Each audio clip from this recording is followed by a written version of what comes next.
The stars looked the same as they always did from the bridge of the enlightened probe. Captain Vex Thari stood with 4 arms crossed behind his back, watching the endless darkness through the main viewing screen. His purple skin reflected the soft blue glow of the ship's instruments. The Zephyrian had been exploring space for 30 years, but he still felt small when looking at the vast emptiness between worlds.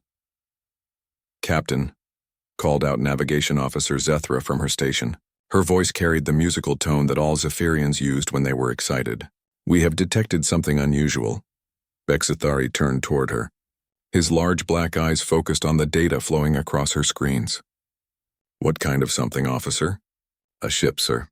Unknown design. It appears to be drifting near the edge of this system."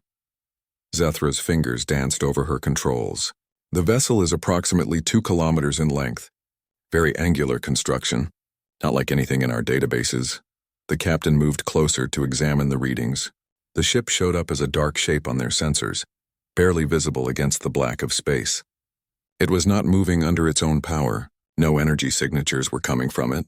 To most observers, it would look like a piece of floating junk. "Distance?" Vexthari asked. 30,000 kilometers and closing, Zethra replied. "We should be close enough for detailed scans in 1 hour." Vexthari nodded. This was exactly the kind of discovery that the Zephyrian collective lived for. They were explorers first, scientists second, and military third. Finding new species and studying their technology was their greatest joy. It was also their job.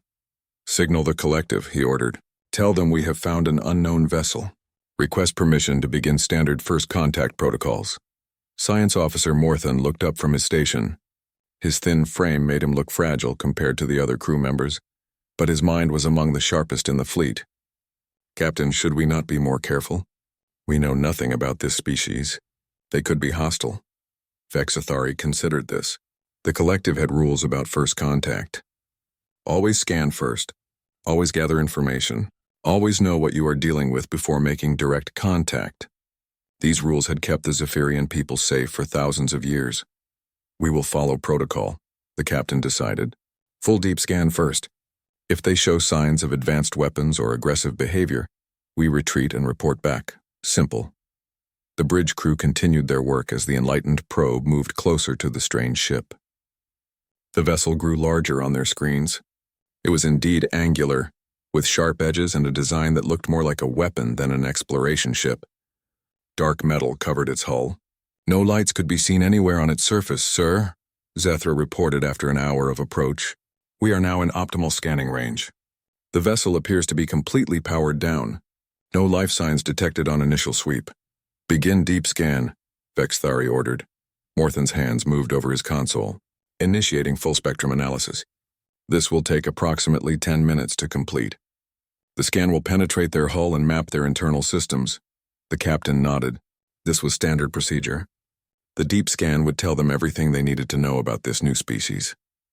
What they ate, how they breathed, what level of technology they had reached, and most importantly, whether they posed any threat to the collective. "Scan shows internal atmosphere is nitrogen and oxygen-based," Morthan reported as data began flowing in. "Gravity appears to be set at 1.2 times Zephyrian standard. Temperature is within acceptable ranges for most known life forms." "Any weapons detected?" the captain asked. "Scanning weapons systems now," Morthan replied. His expression changed as more data appeared on his screen. "Sir, I am detecting what appear to be projectile weapons. Very primitive. Chemical propulsion-based." Vexthari relaxed slightly. Projectile weapons were ancient technology. Most advanced species had moved beyond such crude methods thousands of years ago. The Zephyrians used energy weapons that could slice through most known materials. If this species was still using bullets and missiles, they posed no real threat. "Continue the scan," he ordered. "I want to know everything about their technology level." For the next several minutes, the bridge was quiet except for the soft humming of the ship's systems. The crew watched their screens as the deep scan continued its work. The unknown vessel's secrets were being revealed layer by layer. "Interesting," Morthan said quietly. "Their computer systems are very complex for such a primitive species. Multiple redundant networks, very sophisticated data storage. Perhaps they are more advanced than their weapons suggest," Zethra offered. "Or perhaps they simply put more effort into some technologies than others," the captain replied.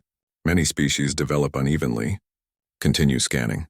The scan penetrated deeper into the strange ship. It mapped every corridor, every room, every system. The Zephyrian technology was thorough and precise. Nothing could hide from their scanners when they operated at full power. "I'm detecting what appears to be their main computer core," Morthan reported, attempting to access their databases now. This was the most delicate part of the operation. Accessing another species' computer systems without damaging them required great skill. The collective had perfected these techniques over centuries of first contact situations. They could copy entire databases without leaving any trace of their presence. "Sir," Zethra said suddenly, "I am detecting some unusual energy signatures from the vessel." Vexithari moved to her station. "What kind of energy?" "Very faint. Almost like they have some kind of backup power system running, but it is so minimal that it barely registers on our equipment." The captain studied the readings. Whatever power source was running on that ship, it was operating at an extremely low level, probably just enough to keep essential life support systems active, while the main power remained offline. "How long until the scan is complete?" he asked. 3 more minutes, Morthan answered. "I have successfully accessed portions of their database.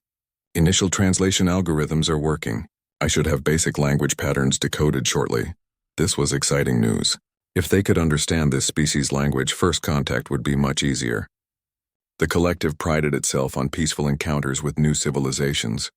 Communication was always the first step toward friendship and trade agreements. "Sir," Morthan said, his voice carrying a note of confusion. "Their database contains extensive information about warfare and military tactics, much more than would be expected for a simple exploration vessel." "Perhaps this is a military ship," Vexithari suggested. "That would explain the angular design." "Possible," the science officer agreed. "But the amount of military data is extraordinary. They seem to have detailed records of conflicts spanning hundreds of years. Many different types of warfare. Space combat, planetary combat, even combat in environments that would kill most known species." The captain frowned. This was concerning, but not necessarily threatening. Many species had violent histories. The Zephyrians themselves had fought wars in the distant past. It was a normal part of most civilizations' development. 2 minutes remaining on the scan, Morthan reported. "Excellent," Vexthari said. "Prepare a summary report for transmission to the collective. Include all technological assessments and threat evaluations." The bridge crew continued their work, unaware that they were about to make the greatest mistake in Zephyrian history. The deep scan that was meant to keep them safe was instead about to wake something that had been sleeping in the darkness, something that had been waiting patiently for exactly this kind of contact. The stars continued to shine coldly in the empty space around both ships, but soon that emptiness would be filled with activity that the Zephyrians could never have imagined. Deep inside the human warship UES Retribution, warning lights began to flash red in the darkness. The ship had been running silent for 3 weeks, drifting through space like a piece of dead metal. Its crew of 800 had been in rotating shifts of minimal activity, waiting for their next orders from Earth Command. Commander Sarah Chen was asleep in her quarters when the alarm started. Her eyes snapped open immediately. 20 years of military service had trained her to wake up fast when something was wrong. She rolled out of bed and grabbed her uniform from the chair beside her bunk. "Bridge, this is the commander," she said into her communication device while pulling on her boots. "Report." "Ma'am, we have a Code 7 situation," came the voice of Lieutenant Torres from the bridge. "Aegis detected an unauthorized deep scan of our ship. Unknown vessel at 30,000 kilometers. Sarah's blood went cold. A deep scan meant that someone had just looked through their entire ship with advanced sensors. They now knew everything about human technology, weapons, and crew. This was exactly the kind of situation that could start a war. "I'll be on the bridge in 2 minutes," she said. "Sound general quarters. All hands to battle stations." The corridors of the Retribution came alive with activity as Sarah ran toward the bridge. Crew members were already moving to their stations, their faces grim and focused. These people had fought in 3 different star systems. They knew what it meant when alarms sounded in deep space. The bridge was a controlled chaos of activity when Sarah arrived. Officers were running between stations, checking weapon systems and bringing the ship's main power online. The massive fusion reactors deep in the ship's belly were already humming with increasing energy. "Status report," Sarah ordered as she took her place in the captain's chair. Lieutenant Torres turned from his station. The young man's face was pale but steady. Aegis detected the scan 17 seconds ago. The scanning beam was extremely sophisticated, ma'am. It penetrated our hull and accessed portions of our computer systems. Sarah felt her jaw clench. This was bad. Very bad. Have they attempted direct communication? No, ma'am. The unknown vessel appears to be maintaining distance and continuing their scans. Aegis. Report, Sarah said to the ship's artificial intelligence. The smooth voice of the AI filled the bridge immediately. Commander Chen, I have analyzed the scanning technology being used against us. The pattern matches no known human or allied technology. I assess this to be first contact with an unknown alien species. First contact. Sarah had trained for this scenario, but she had never expected it to happen like this. Unknown aliens scanning a human warship without permission was not exactly the peaceful meeting that everyone had hoped for. What information were they able to access? She asked. The scanning beam penetrated approximately 67% of our hull before I was able to establish proper firewalls, Aegis replied. They have obtained detailed information about our weapon systems, crew composition, and basic technology levels. And what did you do in response? I followed Protocol 7 for unauthorized intelligence gathering, Commander. I reverse-engineered their scanning beam and used it to gather information about their vessel. Sarah nodded grimly. Protocol 7 was something that Aegis had been programmed to do automatically. If someone scanned a human military vessel without permission, the ship's AI would scan them right back, but much more aggressively. What did you learn about them? Sarah asked. The unknown vessel is approximately 800 meters in length. Crew of 43 individuals. Technology level appears to be roughly equivalent to human standards with some variations. I have also accessed portions of their computer systems and downloaded their language databases. The other bridge officers looked shocked. Aegis had not only detected the alien scan, but had also managed to hack into their computers and steal their information. All within the space of a few seconds. Sir, called out Weapons Officer Martinez from her station. All weapon systems are online and ready. Should I target the unknown vessel? Sarah considered this carefully. Starting a shooting war with the first aliens humanity had ever encountered was probably not the best way to begin diplomatic relations.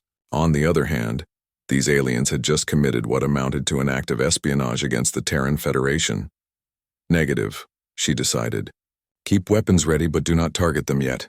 Aegis, begin broadcasting standard first contact protocols on all frequencies. Let them know we are aware of their presence. Broadcasting now, Commander, the AI replied. I am transmitting the message in their own language, as well as 46 other languages from our databases. On the main screen, Sarah could see the alien vessel in the distance. It was smaller than the Retribution, and had a sleek design that looked more like an exploration ship than a warship. But appearances could be deceiving.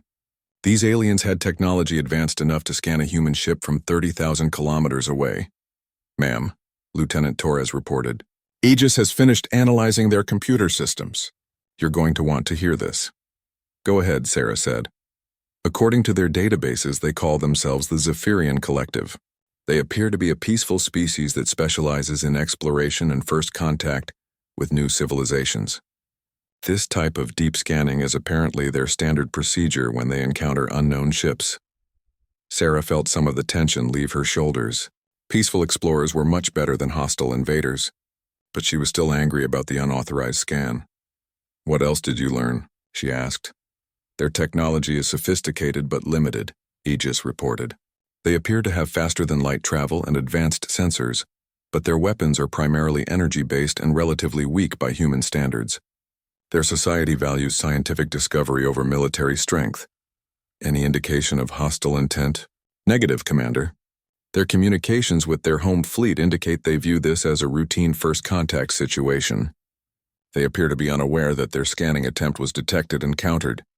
Sarah stood up from her chair and walked to the main viewing screen. The alien ship looked so small and harmless from this distance, but she knew that looks could be deceiving.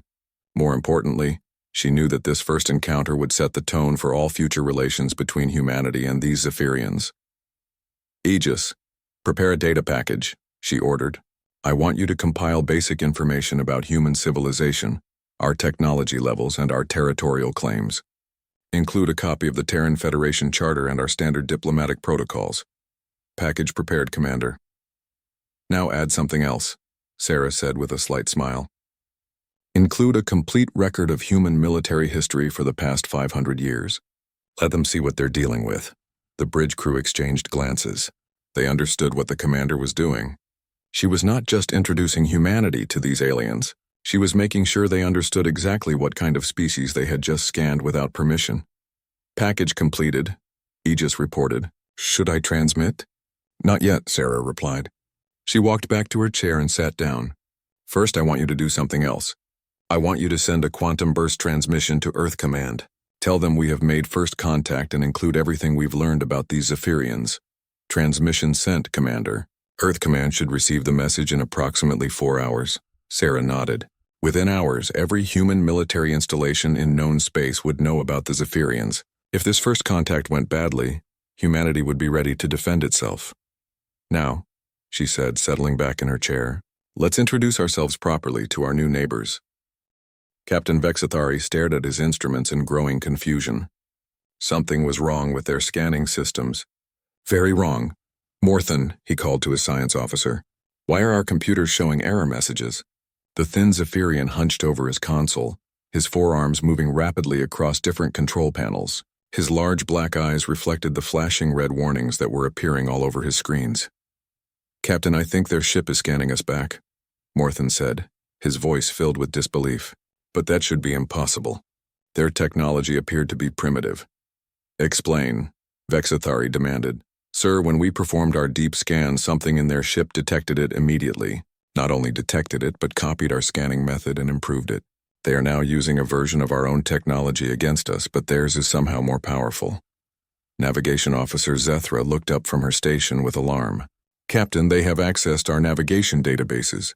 They now know the location of 17 collective worlds, including our home system. Vexathari felt his purple skin grow pale. This was a disaster. In less than 10 minutes, these supposedly primitive aliens had not only detected their scan, but had also stolen some of their most sensitive information. Information that could be used to attack collective worlds. Cut all connections, he ordered. Shut down our scanning systems immediately. I'm trying, sir, Morthan replied, his hand shaking as he worked. But they've established some kind of link with our computers.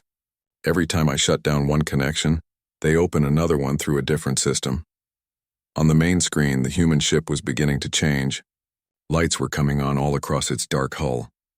The vessel that had appeared dead and powerless was suddenly very much alive, and it was much larger than they had first calculated. New size estimate? Vexathari asked. 2.4 kilometers, Zethra reported. Sir, that ship is 3 times the size of our largest warships. As they watched, sections of the human vessel's hull began to shift and open. What they had taken for simple armor plating was actually covering something underneath. Weapons ports were opening all along the ship's surface. Dozens of them.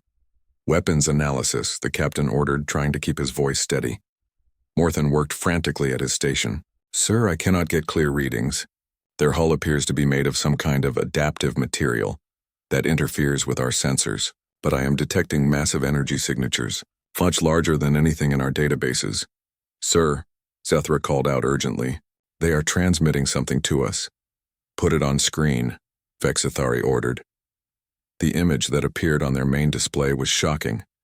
It showed a human female in what was clearly a military uniform. She was sitting in what appeared to be the bridge of their ship, surrounded by other humans working at control stations. But it was her eyes that frightened Vexathari the most. They were cold, calculating, and completely focused. This is Commander Sarah Chen of the Terran Federation ship Retribution, the human said. Her voice was calm but carried an undertone of controlled anger. You have conducted an unauthorized deep scan of a military vessel belonging to the Terran Federation. This constitutes an act of espionage under Federation law. Vexathari started to respond. But the human continued speaking, however. We understand that this may have been due to cultural differences and lack of knowledge about human protocols. Therefore, we are prepared to treat this as a first contact situation rather than a hostile act. The captain felt some relief. Perhaps this could be resolved peacefully. To help you understand what you are dealing with, Commander Chen continued, my ship's artificial intelligence will now transmit detailed information about human civilization and technology. We hope this will prevent any future misunderstandings. The transmission cut off, and immediately their computers began receiving massive amounts of data. Morthon watched in horror as file after file appeared on his screens. "Captain, you need to see this," he said quietly. Vexthari moved to look over his shoulder. What he saw there made his blood freeze. The humans had sent them detailed specifications of their weapons technology. Railguns that could fire projectiles at significant fractions of the speed of light. Fusion warheads that could destroy entire cities. Something called gravity bombs that could collapse the core of a planet. And dozens of other weapons that the collective had never even imagined. "This cannot be real," Vexthari whispered. "Sir, there's more," Morthon said. He opened another file. "They have sent us their military history." The data that flowed across the screen was terrifying.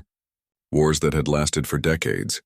Battles fought in the vacuum of space, on the surface of dead worlds and in the crushing depths of gas-giant atmospheres. Humans fighting humans with a level of brutality and determination that seemed impossible.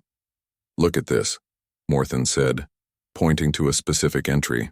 "They once fought a war that lasted 116 years, over something called territorial fishing rights." Zethra had moved to look over their shoulders. "Captain, if these records are accurate, humans have been fighting wars continuously for their entire recorded history. They have never stopped fighting. But the worst part was still to come." Morthon opened a file labeled Military Doctrine and Philosophy. "They have something called Total War," he read aloud. "The complete mobilization of all available resources for the destruction of the enemy's ability and will to fight. This includes targeting civilian populations, economic infrastructure, and environmental resources." Vexthari staggered backward. The collective had fought wars before, but they were civilized affairs. Battles between military forces with clear rules about protecting non-combatants and limiting damage to planets. What the humans described was something entirely different. It was the complete destruction of everything an enemy held dear. "Sir," Zethra said, her voice barely above a whisper, "there's something else. They have detailed records of something called nuclear warfare. They actually used weapons that poisoned entire regions of their homeworld. Against their own species."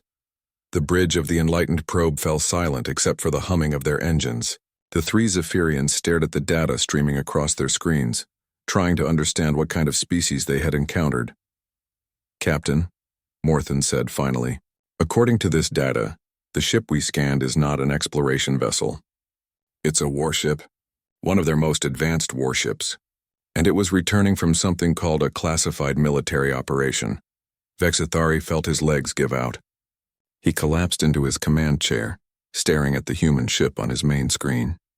Those weapons ports that were opening along its hull were not for show.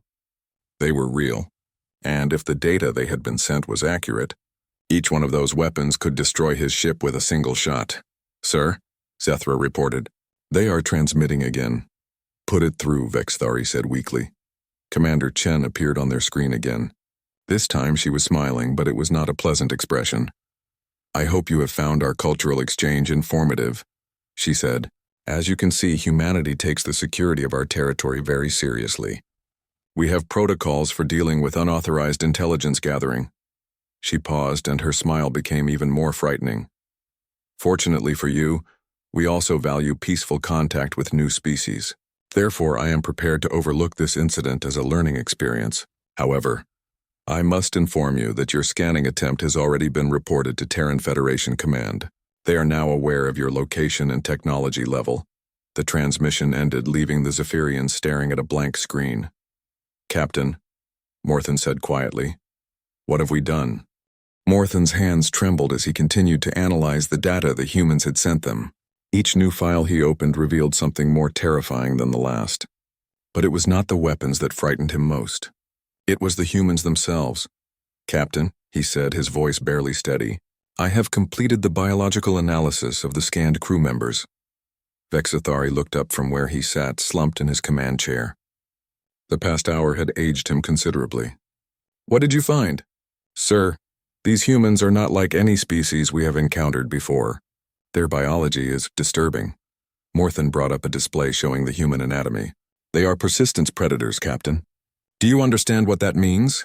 Vexthari shook his head weakly. "It means they evolved to chase their prey for days or even weeks without stopping.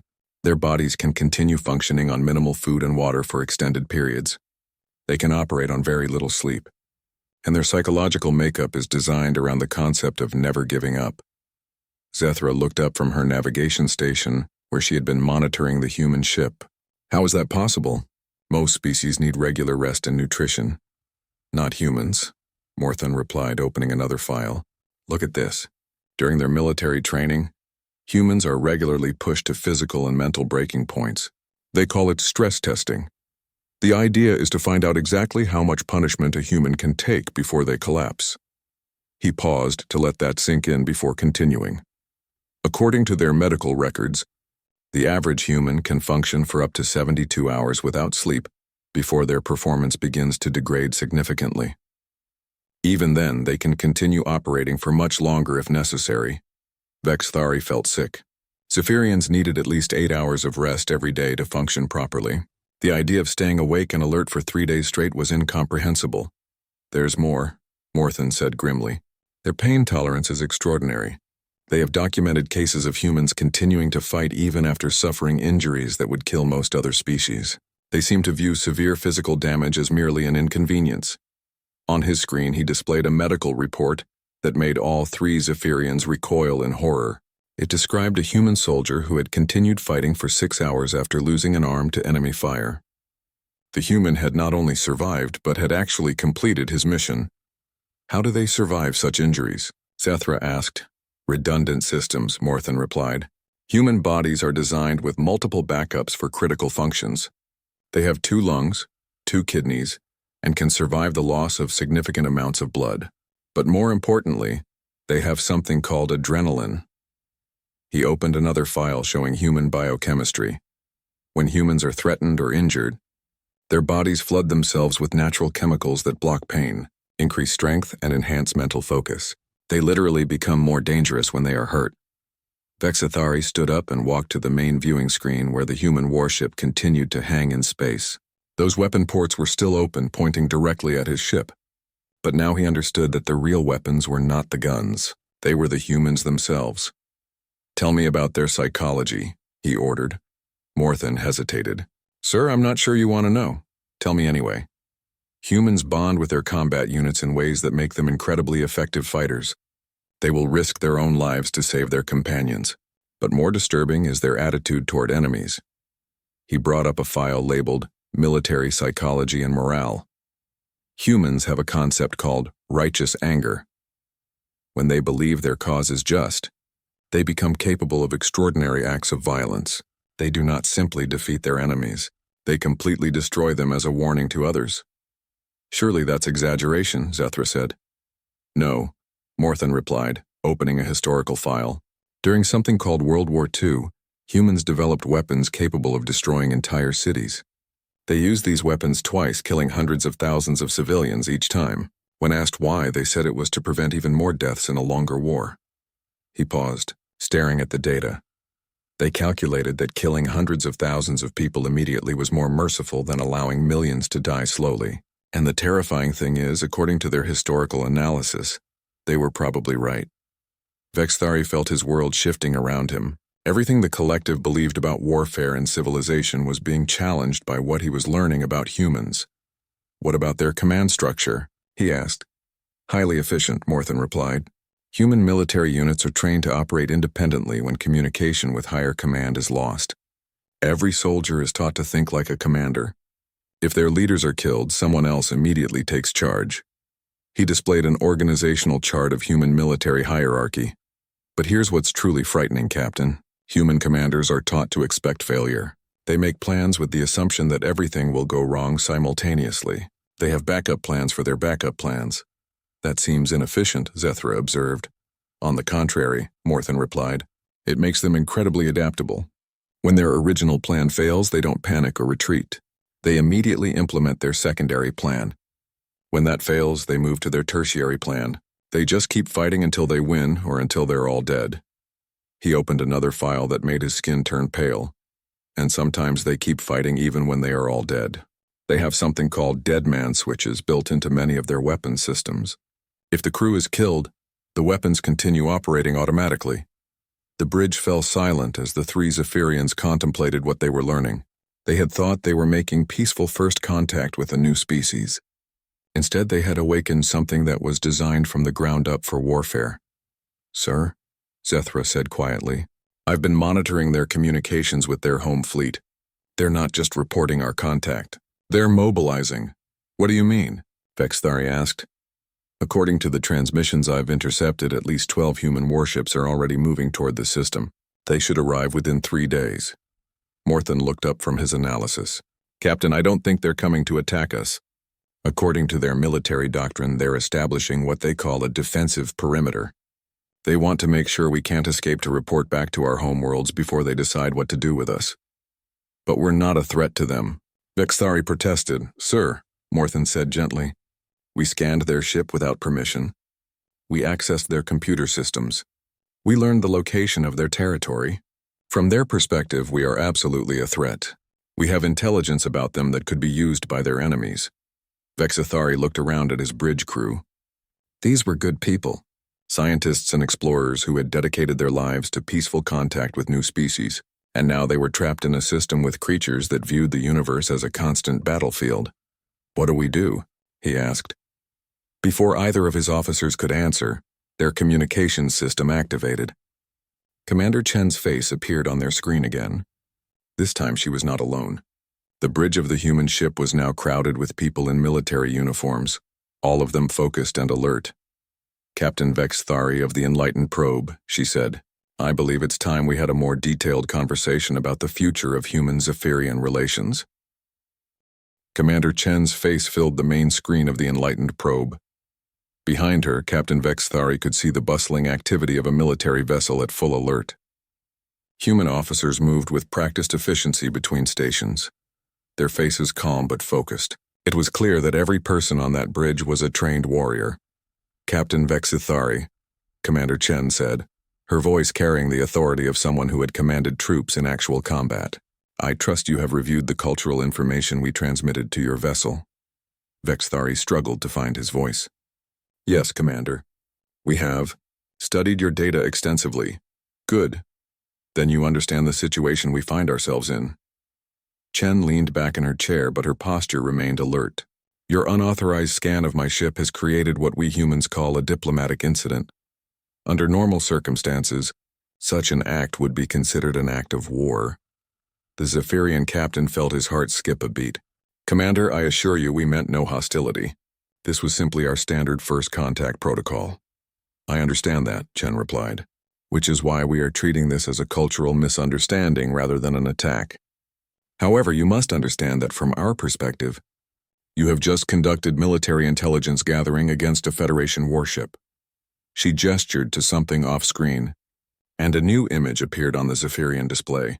It showed a star map with dozens of red dots scattered across multiple systems.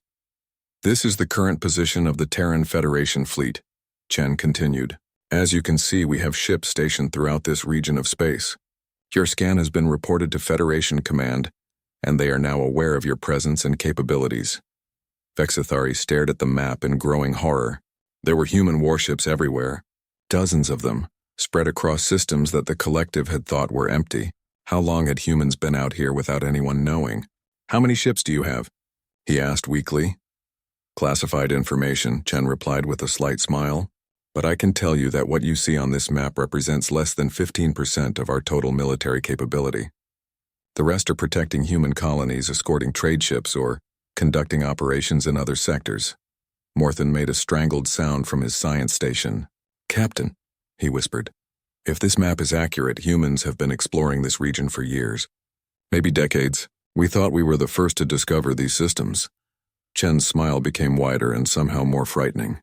"The Terran Federation has been preparing for contact with other spacefaring species for quite some time. We learned long ago that it's better to know who your neighbors are before they know about you." She leaned forward slightly. "Your collective values, scientific discovery, and peaceful exploration, we respect that. But humans learned centuries ago that the universe is not always a peaceful place. We prepare for the worst while hoping for the best." "What do you want from us?" Vexthari asked. "Nothing unreasonable," Chen replied. "First, you will return to your home territory and report this contact to your leadership. You will inform them that the Terran Federation claims sovereignty over the systems marked on the map I just showed you. A new image appeared, showing a three-dimensional representation of space with human territory clearly marked. Second, you will inform your government that we are interested in establishing diplomatic relations with the collective, but only under specific conditions. We will negotiate through proper diplomatic channels, not through unauthorized scanning of military vessels. Vexthari nodded quickly. This seemed reasonable. Third, Chen continued, and her voice became harder, you will make it very clear to your leadership that any future unauthorized intelligence gathering against human vessels or installations will be treated as an act of war. We will not be as understanding the next time. I will convey your message exactly as you have stated it, Vexthari promised. Excellent. Chen's expression softened slightly. Captain, I want you to understand something. Humanity does not seek conflict with your people. We have studied the data we gathered from your ship, and we believe the collective could be valuable allies. She paused, choosing her words carefully. But you must understand what you have stumbled into. Humanity has been fighting wars for our entire history. We have never known a time of true peace. We have learned to survive in a universe where everything is trying to kill us. From hostile environments to aggressive predators to our own species. On the screen behind Chen, Vexthari could see human crew members working at their stations. They moved with the efficiency of people who had done these jobs under combat conditions. Every one of them looked capable of violence if necessary. We have built our entire civilization around the concept of survival through superior firepower and tactical thinking, Chen continued. It is not that we enjoy war, Captain. It is that we are very, very good at it. She stood up from her chair and walked closer to the camera. Your people value knowledge and discovery. We respect that. But human knowledge comes from necessity. We developed space travel because we needed to escape the limitations of one world. We developed advanced weapons because we needed to protect ourselves from threats. We developed complex computer systems because we needed to coordinate the defense of multiple star systems. Vexthari realized with growing dread that everything humans had built was designed around the assumption that they would eventually have to fight someone for it. I want to give you something to take. Back to your leadership, Chen said. She gestured off-screen again, and another human officer approached with a data storage device. This contains detailed information about human military capabilities, territorial claims, and diplomatic preferences. It also contains our complete historical database, including records of every war we have ever fought. The device was transmitted directly to the Enlightened probe's computer systems. Want your leaders to understand exactly what they would be facing if relations between our peoples turned hostile. But I also want them to see what we could accomplish together if we work as allies. Chen returned to her chair. Captain, you and your crew are free to return to collective space. You will not be followed or monitored, but I want you to remember something. This encounter happened because you chose to scan a human vessel without permission. If you had simply made peaceful contact, we would have welcomed you as friends. She leaned back and her expression became almost sad. Humanity has been alone in the universe for a very long time, Captain. We would prefer to have friends rather than enemies, but we will not hesitate to defend ourselves if threatened. The transmission ended, leaving the bridge of the Enlightened probe in silence. Captain, Zethra said quietly. What do we do now? Vexthari looked around at his crew. These people had trusted him to make first contact safely. Instead, he had led them into a situation that could have started an interstellar war. We go home, he said finally, and we tell the collective exactly what we found out here. What did we find? Morthan asked. Vexthari looked at the human warship on his main screen. It no longer looked like a simple military vessel. Now he could see it for what it truly was. A weapon designed by a species that had never known peace, operated by creatures that viewed the universe as an endless battlefield. We found the apex predators of the galaxy, he said quietly, and we woke them up. As the Enlightened probe turned away and began its long journey home, Vexthari could not shake the feeling that this single encounter had changed everything. The galaxy would never be the same again. Humanity was no longer hidden in their small corner of space. They were awake, they were aware, and they were coming. The collective had sought knowledge and they had found it. But some knowledge, Vexthari realized, was too dangerous to possess. Behind them, The human warship watched their departure with sensors that could track them across light years. And somewhere in human space, fleets were already moving to secure the systems that Earth now claimed as its own. The age of human expansion had begun,